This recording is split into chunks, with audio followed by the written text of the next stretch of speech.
Timbog ang nakatalang top 4 most wanted person sa bayan ng mga Tarem, Pangasinan matapos itong mahuli ng mga operatiba ng pulisya dahil sa kaso nitong karnaping.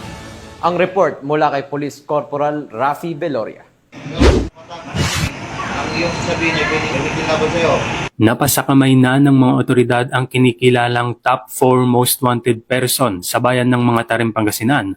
Dakong alas 10 ng umaga nito lamang ika-16 ng Hunyo taong kasalukuyan.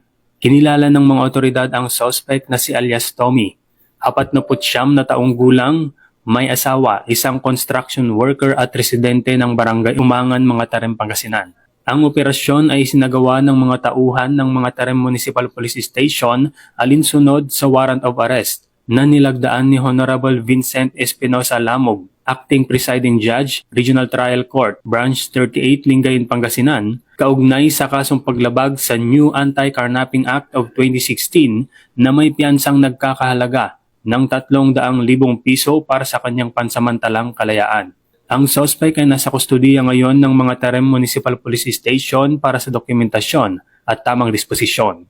Patuloy naman na pinapaigting ng ating mga kapulisan ang kanilang kampanya laban sa kriminalidad upang matiyak ang kaligtasan ng bawat mamamayan.